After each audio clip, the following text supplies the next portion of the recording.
YouTube is awesome to be able to grow evergreen wise and continue to things going. And it's really not that difficult when you get down to it.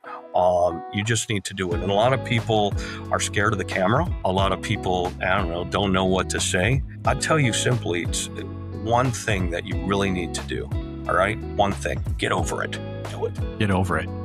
That should be the title of this whole episode. I mean, dude, you just schooled us on YouTube, man. Welcome to the Jeff Sutherlin Show. Let's grow today as we learn from decades of real estate and leadership experience. We want you to know that when you log into this show, you're going to get authentic conversation. We're going to give it to you straight, and it's going to be real. Hey everybody, Jeff Sutherlin on the Jeff Sutherlin Show, and today I have a great guest with us, David Baker. Today I'm actually going solo. My business partner Chase is out selling houses and having a good day today. But today I get the pleasure of interviewing a good friend of mine. David happens to be in my organization at eXp Realty, and he has quite a story to tell. He lives in Laveen, Arizona, and if you haven't been to Laveen, it's a high growth area in the Valley of the Sun in Phoenix. And in fact, David's been in the business 21 years, since 2004, and he has had an exceptional career. He's sold 400 homes plus, and he has some special tactics that he uses in his real estate business that I think are exceptional. And we're going to talk a little bit about that today, a little bit about his story. So, David, welcome to the show, my friend. Oh, thanks so much. It's a pleasure to be here, Jeff. Absolutely, David. Thank you. And so let's start it off and tell a little bit about your story, David. We'd like to hear it. Where'd you grow up and how'd you get to being a real estate agent? Funny enough, real estate agent was never something that was in the radar of what I was going to do. I honestly didn't even know that was an industry that one could get into. I ended up going to college with this idea that I was going to go back and work with my father, and that never came to pass because my father passed away, when I was relatively young. I was just like 20, 21 years old.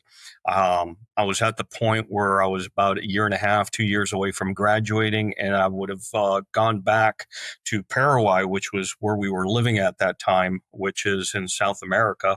And I would have joined him in his business, which was basically an international company, and I was actually really excited about it because as a young kid growing up in South America, I got the opportunity to see my father work. And I oftentimes went on business trips with him, and I saw how he interacted with, his, call it friends, coworkers, people that he did business with. And he really showed me that doing business is really about building relationships. And I wish I'd even paid more attention to it because, he was really a beloved person, and losing him was devastating for me. It threw my whole career path, my life, my, family. It just, broke things apart. So, as I'd mentioned, he was in Paraguay at the time. So I grew up in South America. I was born in Indiana, of all places, Evansville, Indiana. Never been back to Evansville. And the first time I went back to Indiana, I got a speeding ticket. So I tend to try to stay away from there now. I figured that was a bad omen. But from a young age, I grew up in South America. Started out in Buenos Aires, which is in Argentina.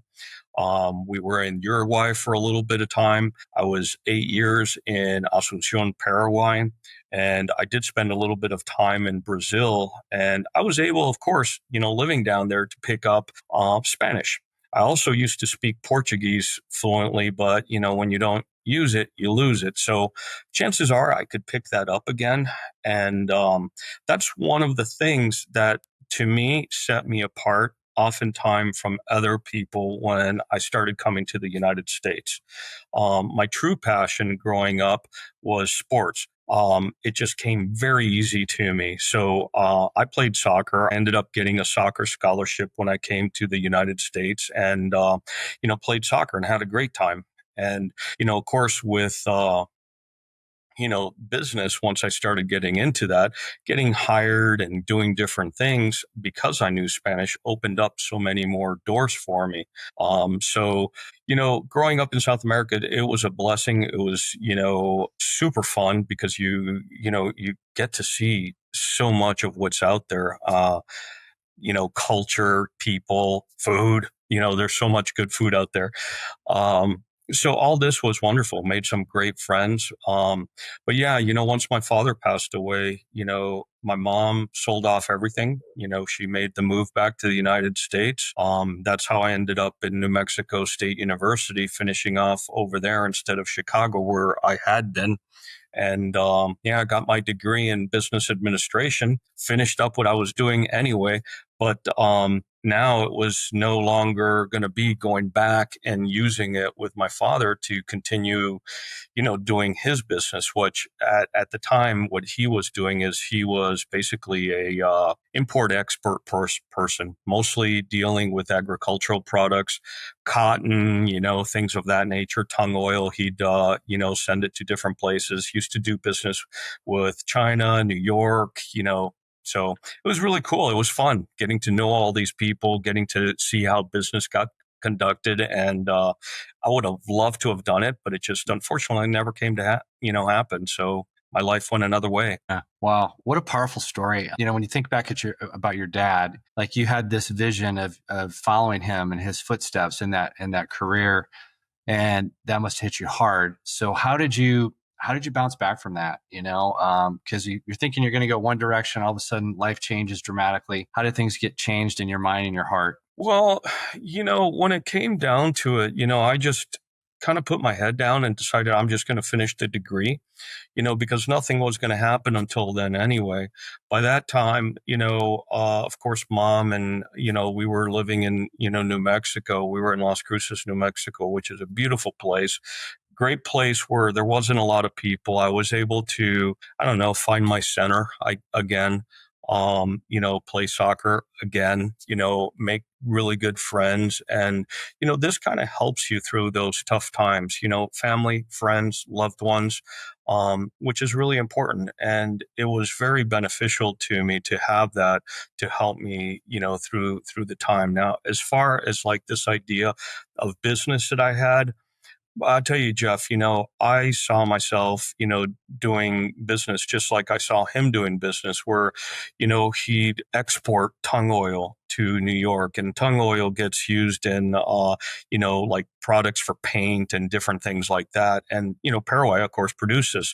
So, he'd take it from, this Paraguayan place and ship, literally like tons on a barge, and it'd go off, to New York. And, you just develop these, working relations with people that you just continually sell to over and over again. Same thing. He did it with, some people out in China, and, it was either cotton or it was, tung oil. And, you start like going out to the cotton and, you kind of learn how to like look at the fibers to see if it's good quality or bad quality. So I was looking at that and starting to see, that kind of thing. And, well, yeah, it went out the door, and eventually it was just like, all right, what am I going to do?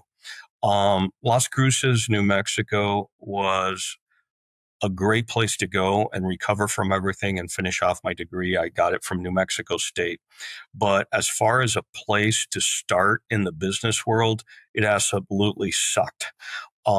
You can get a job for nothing. It's kind of, I wouldn't say it's similar to Flagstaff, but it's close, because for kids going to college or just getting out of college, there really isn't a lot of work, at a college town, for people to take on. And Las Cruces was way worse, so I needed to leave. Now, at that time, I had just met my soon-to-be wife, Amy, and she was going to go to Detroit to do her doctorate. So I'm like, well, hell, might as well go. And ended up just following my other passion, that I had, that I thought I'd try to do, which was sports. And I ended up as a director at a YMCA. And this is after a period of time because I did work at a bank. I did become like a teller. I did become like a branch, kind of quasi manager, assistant manager, opening up accounts and doing all these different things, giving advice for, investing, money markets, all that kind of stuff. And I was actually going to get my series, what do they call it, 7, test, so I could sell mutual funds and those things. But it wasn't really what I was passionate about. So I like sports. So I went to the YMCA, ended up working there as a director and, started out as a physical director, aquatic director. Then I became an executive director, which basically ran the branch. And when my wife finished her degree, we wanted to go back to the desert Southwest. So I was the first one to get a job, and it was at a YMCA out here. Wow. And we ended up in Phoenix and rented for a period of time, but then bought a lot and ended up where I'm at right now in my house. We built our house on an acre of land plus. It was awesome. So let's shift gears a little bit. And one of the things you're really good at is YouTube. And you've developed quite a following on YouTube, and it's helped your real estate business tremendously. So tell us a little bit about that, because I know there's a lot of YouTubers that watch this show, and I'm kind of anxious to learn a few things, David, about your business strategy around YouTube. I'll tell you, I've been doing YouTube and I've done well where I've gotten multiple transactions, from people that find me on YouTube. Get a lot of interaction, people calling me out. Usually on a weekly basis, I'd probably get 1 to 2 leads from people that found me on YouTube. And it's been phenomenal. Let me ask you a question, Jeff. Do you have any idea how many agents are on YouTube, and just give it to me as a percentage? Do you think it's like 98% of the people out there, 50%? I have no idea, but I'll throw out a number. I'm probably way off. I'm going to say 20. Okay. So right now, when you decide which way you want to go in real estate, because I always call them, like your funnels or your columns. Where is it that you generate your business? Door knocking, open houses. Chase does great with open houses, but it could be, Google pay-per-clicks or, whatever. There's all these different ways that you can generate business. Why did I say I wanted to get into YouTube? And first of all, it's evergreen. What does that mean? It basically, I can create a video and it's there forever. If you end up doing a post like on, YouTube, a story or whatever else, it just kind of dies out. It doesn't get found. It's not really searchable. My wife complains about that all the time. It's like, where's that video that relative posted? It's like, she can't find it. So it's evergreen. It's searchable. Okay. And, those are really kind of the reasons that I think I really kind of like it. About and to the other extent in the question that I asked you, also because there's not as much competition. I've done expired listings before, and I have clients that I have not been able to sell their home because, overpriced, whatever the case may be. It happens, and they end up getting inundated by calls from realtors. Oh, yeah, you know what? I could sell it for you. 20, 30 calls a day they're getting. And it's like, look at the volume that's coming through. This may shock you. You know how many realtors are on YouTube? 4%. Wow. 4%. Now, granted, there's some people that are on there that do really well. So it's interesting. There's a guy that is in a group that I mastermind in, and he's got about 200 and some followers. He ended up closing over 100,000 in YouTube leads in a month. Whoa. So, really when it comes down to it, I mean, I know one of the things that sometimes, gets me is like, oh, I want the views, or ooh, I want, the clicks. You'll put something on Instagram like, oh, how many views do I have? It's like, the better question is, how many deals did you get? How many clients? How many conversations did you have? Because in the end, that is what wins you the business. So going into that a little bit further, I would tell you, Jeff, you need to know what the algorithm is. Do you have any idea what the algorithm is for YouTube? No, but I'm hoping you'll tell me. I am going to tell you, my friend, what the algorithm is. It's basically very simple, and they actually tell you what it is. All right. Clicks, views, and duration of views. Okay. If somebody clicks on it, they've showed, hey, I've got interest in your videos. If it gets seen for a longer duration of time, then hey, you're actually saying something that people want to listen to. And you could check this out on YouTube. You could go to YouTube Studio and check it out. Look at your videos and seeing, all right, where are people dropping off? Are they staying for the whole thing, or are they dropping off after 5, 10, 15 seconds? So in the end, that's the algorithm. Dude, it's stupid simple. It's, does it get clicked? Is it getting viewed? And are they watching it for a period of time? And they kind of overlap a little bit, but really when it comes down to it, if you think about that, what exactly can you do to get people to view your videos, And really what it comes down to is, a couple different things. First of all, you have to do something for them to click. How do you do that? On YouTube, you basically have to have a really good thumbnail. You have to have, text on it that maybe calls, something to action. If you're doing, for example, I don't know, like a market update, and, maybe it's not quite as good looking, this time because all of a sudden it's not quite as sexy for, sellers. So, and let's just assume that that's the case, because right now we're living that, where we've seen that inventory is growing, demand is actually started to go down a little bit, and homes are sitting on the market a little bit longer. So, you do your market update for whatever area that, like you're out in Gilbert, right, Jeff? Yep. So, you do your market update for over there, and you could do a YouTube, thumbnail where, it's got your pictures like this and the sky is falling or something like that, or an arrow shooting down. It's like, the shit hath hit the fan. Maybe you do a thumbnail like that, but it's got to be something that, calls your attention to it. I'm sure you get on, Instagram or TikTok or something like that, and people just swipe, swipe, swipe. If it doesn't catch attention, then it doesn't get clicked. If it doesn't get clicked, then they're not going to view it. If they don't view it, you don't get that duration, and you don't keep going up on, the search engine, optimization for YouTube. Okay. The cool thing too with YouTube is if you Google something, because Google is also YouTube, you could actually end up having your videos that show up in the search results, which is awesome. So again, thumbnail, that's something that you can end up doing. The other thing is you're going to end up wanting to do something that gathers their attention. So, oftentimes, what do they call that? Well, they call that a hook. Okay. It needs to be something that, you address people directly. It's your problem, and this is why, and, if they can relate to that and you're talking about something that's of interest to them, then they're going to watch, so it could be, for example, beware, not buying a new home could cost you thousands more in interest payments. Well, shit, why would that cost me more? And maybe this particular video that we decided to do has to do with, what, new homes are actually buying down your interest rate. They're giving you phenomenal deals right now. But again, it calls out that, oh, beware. Why should I beware of? So you've got to make somebody click on it basically and be like, oh, wow, how could I save more? I should watch a little bit more of this video. And that has to be done relatively quick as you go into the video.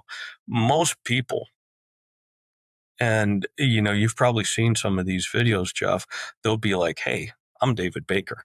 I'm a local, Phoenix area realtor. And today we're going to talk about this. And don't forget, click and subscribe, Yep. Scroll. Yeah. Scroll. Yeah. It's ultimately, really, when it comes down to it, it's got nothing to do with me. It's got everything to do with potentially what I'm going to be telling you that could help you and yours in your life, whether it be for entertainment purposes or, whatever. So it's got to address their problem. It's got to, be something that's of interest. Then I would tell you that it's really important to have a call to action. While I think it's great that people, need to do a click, that need to do a, call to action, like, for example, subscribe, it's not really something that is going to get them to call you. So, I mean, you really need to kind of come up with something that is a call to action for them to want to reach out to you. And of course, if they're seeing you on video and you're doing, say, like a talking head like I'm doing right now, people are going to see me and they're going to be like, "Hey, this is the way that David communicates. He really seems to care." And they'll call you and be like, establish that connection. As a matter of fact, I'm working with a buyer right now. And it just comes to mind because this is what's going on with him right now. He's out of California, wants to move out this way, and he called me because he found me on YouTube, and he's like, "Listen, you look really trustworthy. You give me information that is valuable to me. This is what I want to do. Can you help me?" Sure. So again, it's doing something that calls to action. Reach out to me. A good one would be like, you know what? I've helped hundreds of people buy homes here in the South Phoenix and in Laveen area, and they're loving it. People just like you that are moving from either California or Minnesota. So if you're thinking about making that move and you'd like some inside information, reach out to me. I'd love to help you too. And then move on to the next thing, which is the value, which ultimately has to be something that you're giving them that they want. There really ends up being like a certain number of kind of videos, I think, that really will end up getting people interested.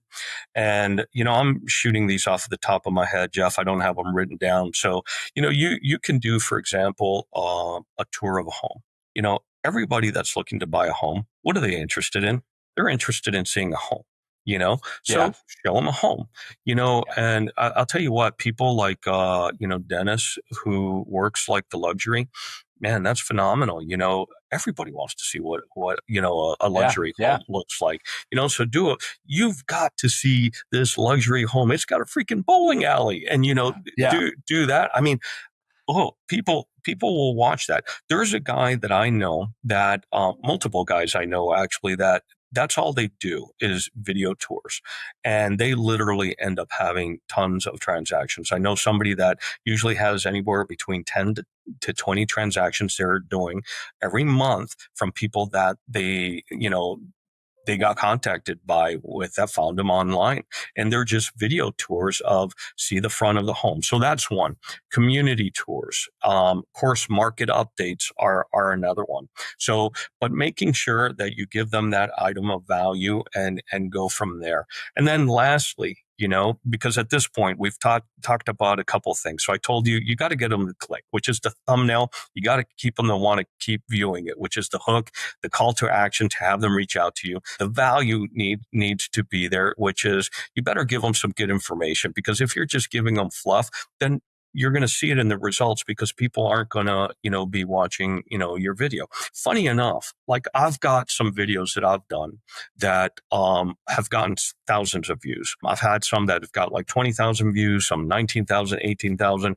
I had one that I did that got, I think it was like 4.5 thousand views within 48 hours. And I was like, wow, that's amazing.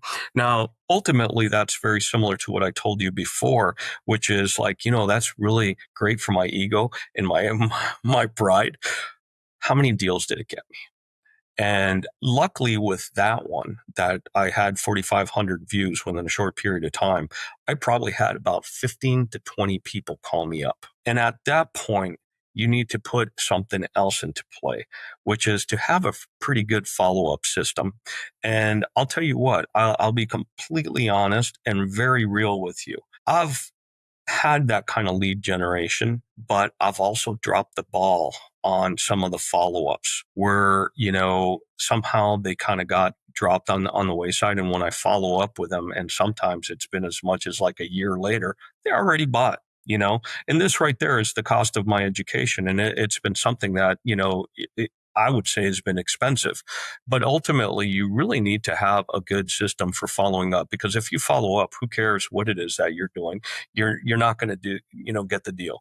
You need to be real with people. You need to, find out what their motivation, their interest, their timelines, all of these things are, and make sure that you continue to interact with them. As we were saying, Jeff, before, am I going to be just one of these people that's on my phone expecting them to look at, what's automatically, sent out to them by the MLS?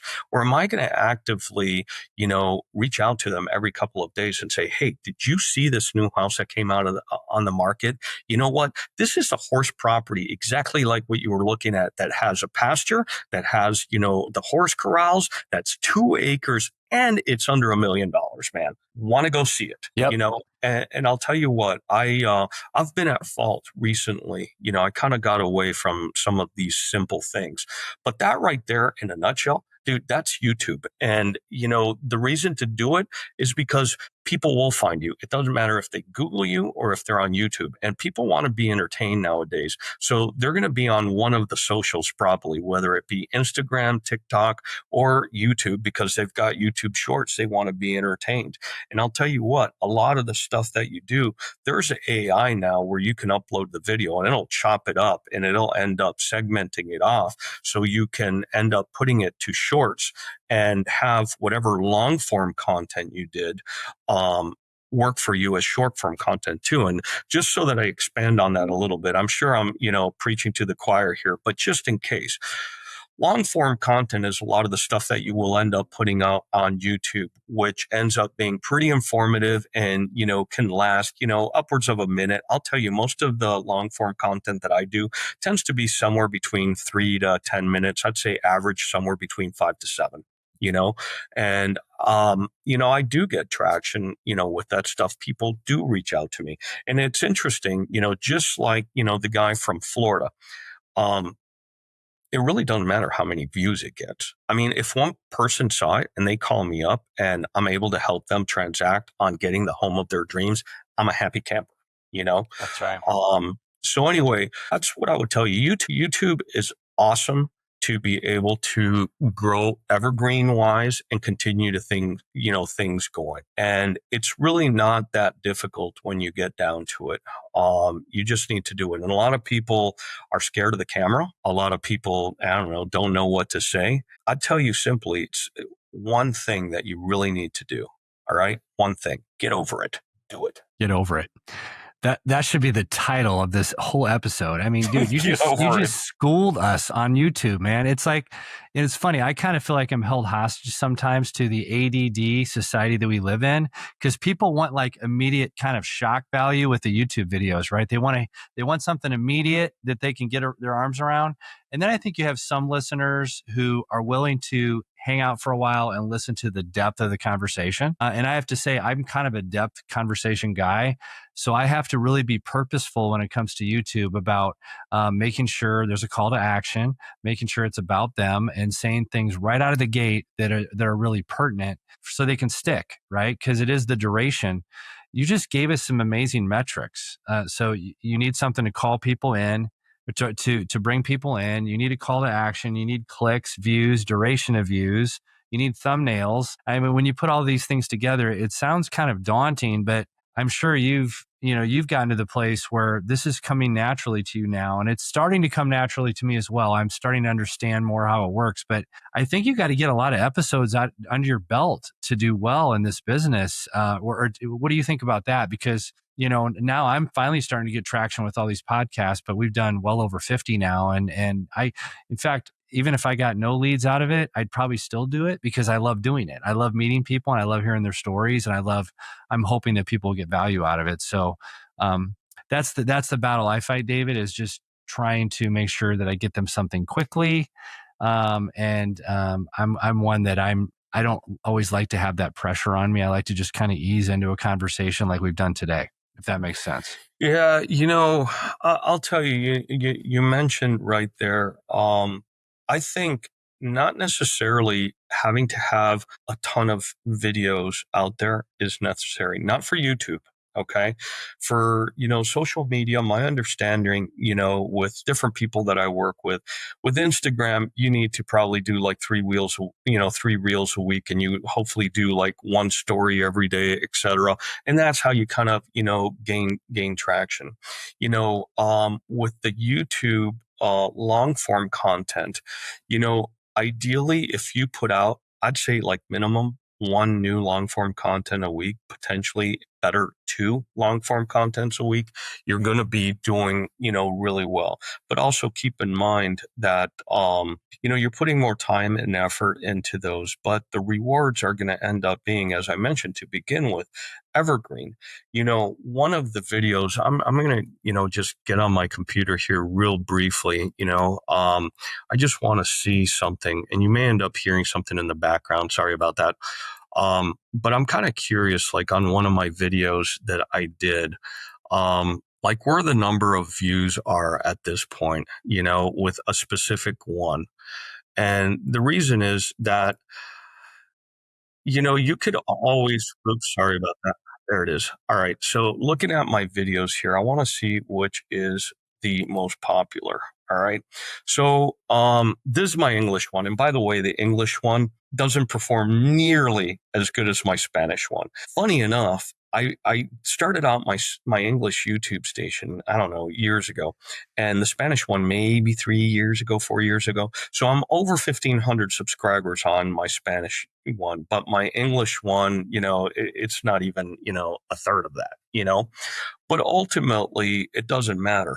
What really matters is, do you have the content that people want to watch? Are you getting, say those views and, getting shown up there? And do you have a good call to action to do that? And I'll tell you what, the video that I've got the most, views on, and, I get most of my views on my Spanish. So my English one I'm seeing right here, it's just shy of 6,000 for a long form content. Just shy of 6,000. But I put it up 7 years ago.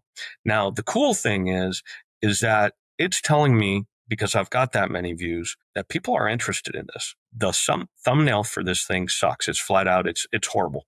So if I repurposed it, did it for like 2025, gave it a good thumbnail, optimized it. Now, and when I say optimized too, a lot of people will end up searching on, YouTube, and they'll say, look for this. I don't know how to build, I don't know, whatever, and it'll come up. So have you put keywords in there to be able to be found? And the keywords, can be spoken to, like in the video, but it'd be a good idea to do the tags. And if you've uploaded a video before, there's a section that you can put tags in there. So if you're doing a video as to why Gilbert, Arizona rocks, if you have tags in there about Phoenix Realtor, Phoenix real estate, homes for sale in Phoenix, it does not coincide at all with what you just stated you're doing, which is why Gilbert rocks, why buying in Gilbert is awesome.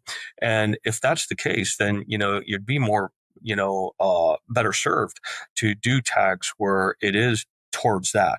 So if I was to read just the tags alone, would I be able to guess what the topic of the video is? Does that make sense? Yes, the tags have to match the context of the video, and I have to say I've failed at that too. I've said, oh, I'm just going to put a bunch of tags down here, and I wonder, does the algorithm does it penalize you when you do that, or does it matter? I wouldn't say it penalizes you, but it's definitely not going to reward you. Ultimately, in the end, remember what we said. It's like, the algorithm is simple. It's, the clicks, it's the views, and how long are they staying on when they do those views. Now, if somebody's searching, but you're not optimized for it, then you're not even getting found. They don't even have the chance to like scroll past you. Wow.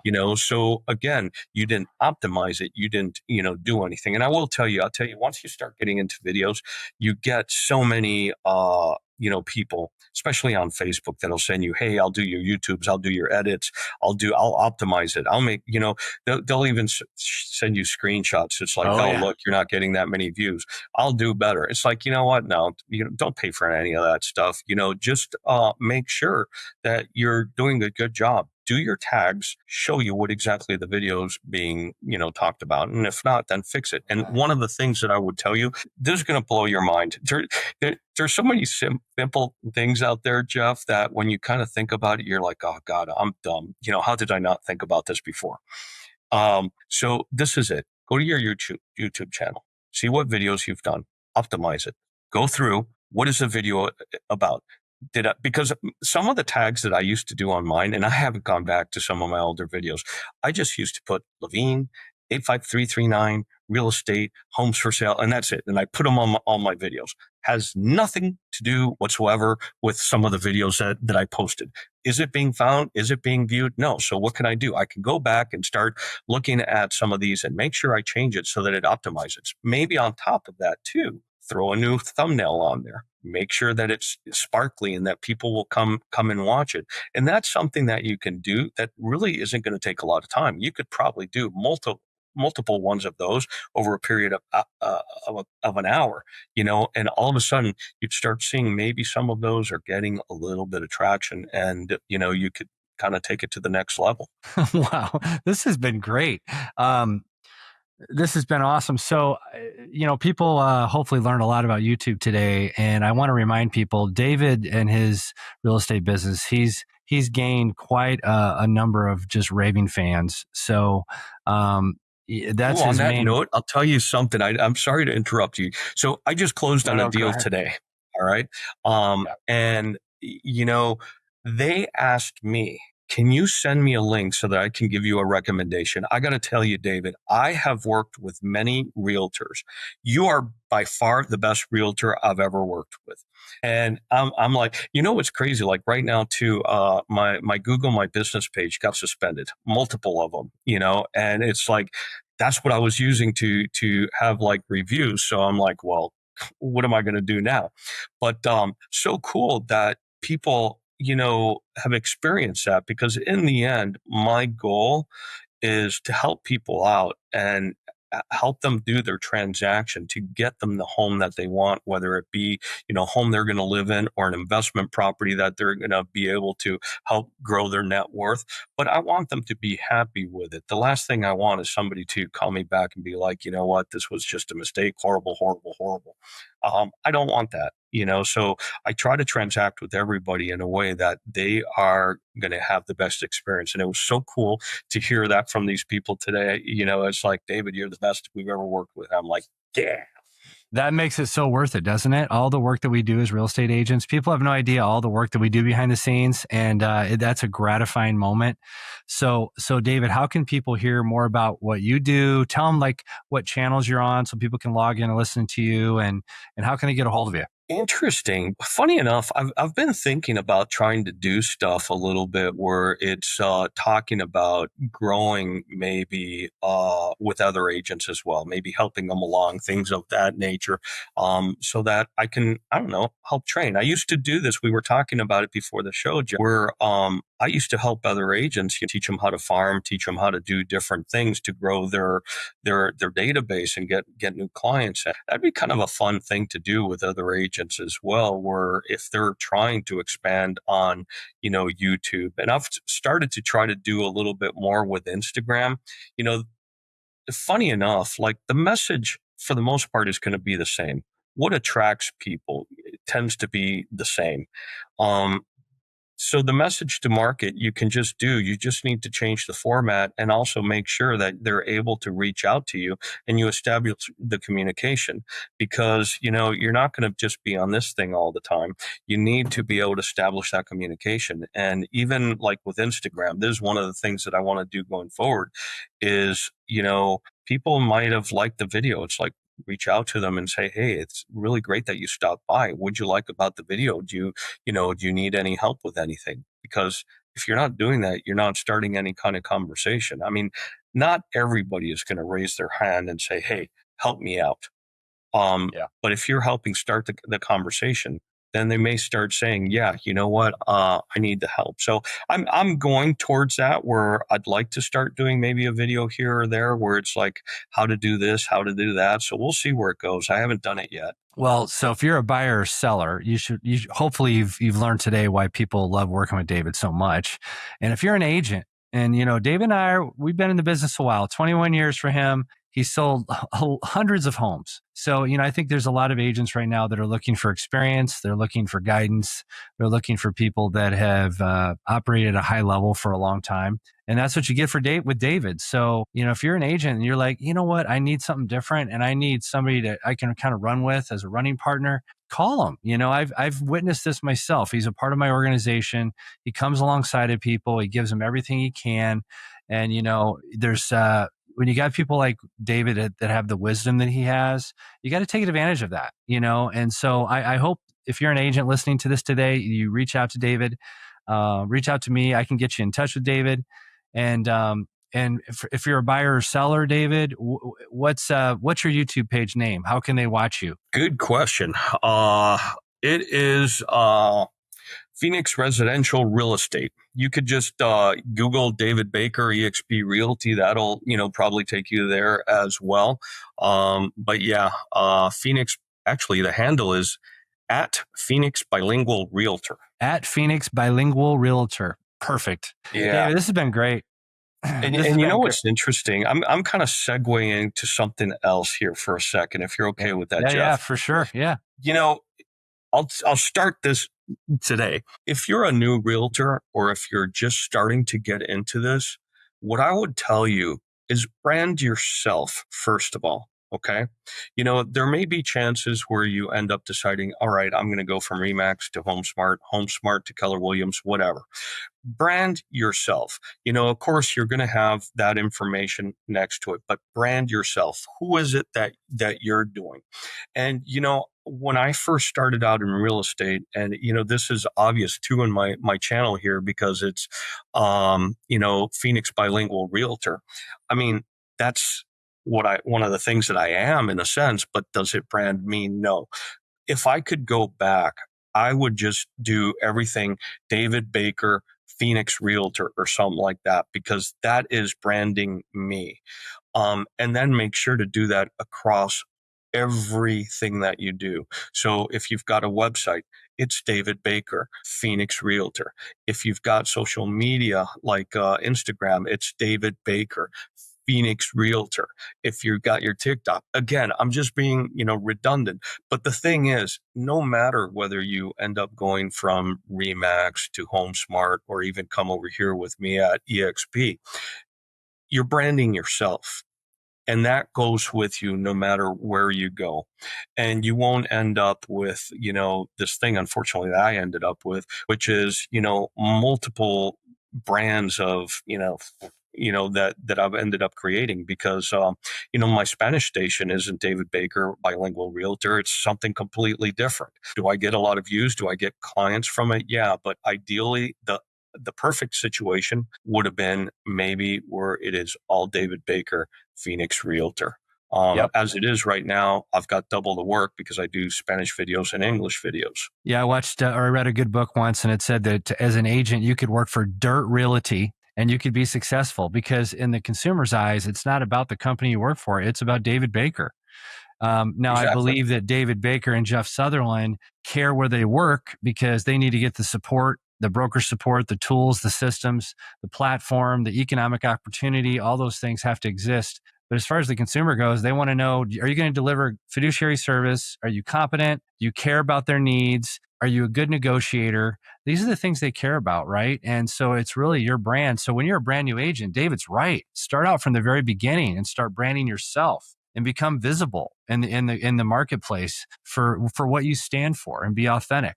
And that's the main reason I do this show. I want people to know my heart, and I try to be as authentic as I can every show, try to bring value to the consumers and real estate and just in society in general, trying to add some positivity into our society to spread hope.